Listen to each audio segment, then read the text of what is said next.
मैं बड़ा पापी हूं, इस पाप से कैसा छुटकारा हो। मन में वासना जगती है, इससे छुटकारा कैसा करूं, यह तो पाप हो गया। तुम पुरुष हो या स्त्री, वासना तो उठेगी, उसमें कोई आश्चर्य नहीं। और अगर युवा हो तो वासना तो उठेगी ही उठेगी, ज्यादा।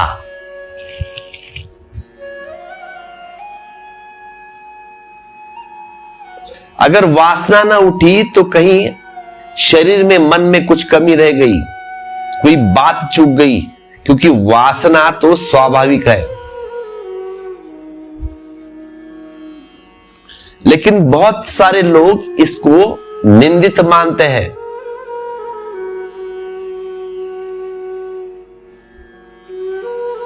कहते हैं पाप हो गया, सेक्स का ध्यान आया, पाप हो गया, अब इससे छुटकारा पाना है। तो यहां पे मैं आपसे एक बात कह दूं, गांठ बांध लेना। जिस चीज को तुम पाप कहते हो, जिस चीज को तुमने पाप कह दिया, उससे तुम छुटकारा कभी ना पा सकोगे। क्योंकि जिस चीज को तुमने पाप कह दिया, उतने ही में मामला समाप्त नहीं हो गया, उस पर मामला खत्म नहीं हुआ, उसके कारण तुम पापी हो गए अब। और पापी परमात्मा के निकट कैसे हो सकता है? नहीं हो सकेगा।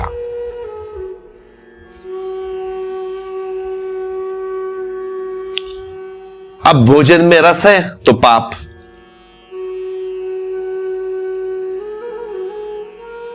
कपड़े पहनने में रस है तो पाप, ज्यादा देर सोते हो तो पाप। ये लोगों के लक्षण है, ये थिंकिंग है लोगों की अलग अलग।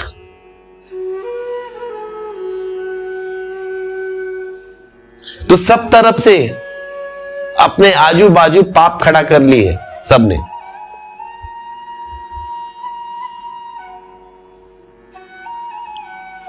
और तुम्हारे साधु सन्यासी भी कहते हैं ये पाप है, ऐसा करो, निंदक जमा कर लिए।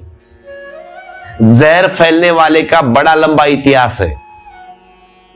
उन्होंने सब तरह से तुम्हें निंदित कर दिया है कि ये मत करो, वैसा मत करो, वैसा मत करो, नहीं तो पाप हो जाएगा।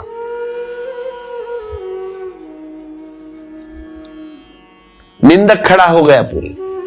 उसके पीछे भी कारण है। तुम जितने निंदित हो जाते हो, उतने ही पंडित पूजित हो जाते हैं। साफ गणित है ये। तुम जितने निंदित हो जाओ, उतना पंडित पूजित हो जाता है। उनका धंधा है वहां। कहता है ब्रह्म मुहूर्त उठो, नहीं उठे तो पाप। क्योंकि वह सुबह 4 बजे उठता है और तुम नहीं उठते। वह ब्रह्म मुहूर्त में उठता है, तुम नहीं उठते तो पाप। वह उपवास करता है, तुम नहीं करते तो पाप। त्यागी त्याग करता है, तुम त्याग नहीं करते, तुम कर नहीं पाते। लेकिन तुम जानकर चकित हो जाओगे कि 100 में से 99 त्यागी इसीलिए त्याग कर रहे हैं कि उनका त्याग एक अस्त्र है, बंदूक, जिसमें वे तुम निंदित करते हैं तुम्हें कि हम करते तुम नहीं करते, इसलिए हम त्यागी, महान तपस्वी। उनका अस्त्र है तुमको मारने के लिए। उनका त्याग उनके अहंकार की व्यवस्था है। अब उपवास में उन्हें मजा नहीं है, लेकिन उपवास के कारण भोजन करने वाले को नरक में भेजने की जो सुविधा उनके मन में आ जाती है ना, वह उपवास का रस है। दूसरों को निंदित करना हो तो एक ही उपाय है कि तुम जिस बात की निंदा करते हो उसको स्वयं न करो। और सरल से उपाय है कि कोई आदमी विवाह नहीं करता है तो गैर विवाहित रहकर विवाहित लोगों को निंदा करता है। कहता है मैं ब्रह्मचारी हूं, मैंने शादी नहीं की, और तुम सब शादी करके बैठे हो, तो तुम लोगों को गाली देता है वहां पे। सारी दुनिया विवाहित लोगों की निंदित हो जाती है, उसके अहंकार की कोई सीमा नहीं रहती। मैं ब्रह्मचारी, तुम संसारी।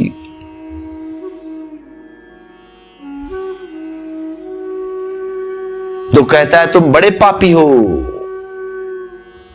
फिर तुमको ये लगता है कि इस पाप से कैसा छुटकारा पाऊं।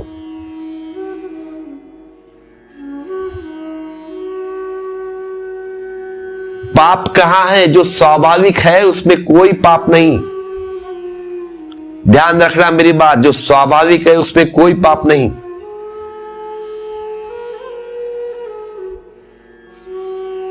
और ध्यान रखने की बात तो यह है कि अगर तुमने पाप समझा तो कभी छूट नहीं पाओगे उससे। अगर छूटना चाहा तो कभी न छूट पाओगे। और अगर तुमने प्रभु की अनुकंपा समझी इसे भी, तो इससे द्वारा तुम प्रभु के पास ले आए, फिर परमात्मा पास आएगा। तुमने ही ला लिया प्रभु को पास, दूर न किया। जरा सूक्ष्म है, ठीक से समझ लेना जरा ध्यान से। अगर तुमने कहा पाप है तो कितनी ही बातें घट रही है तुम्हें पता नहीं है। फिर किस चीज को पाप कहते हो तुम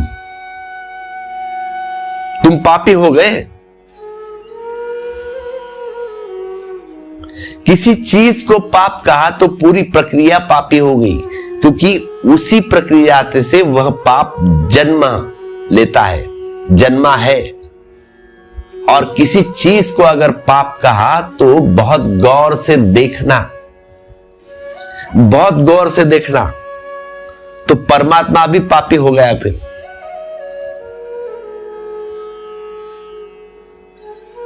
क्योंकि उसने बिना इस जगत में कुछ भी नहीं घट सकता।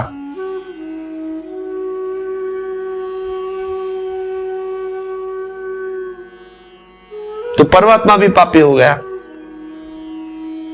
तुम कहते हो ना परमात्मा सृष्टि रचाता है, सब वो ही करता है, तो परमात्मा भी पापी हो गया। फिर तब क्या करोगे?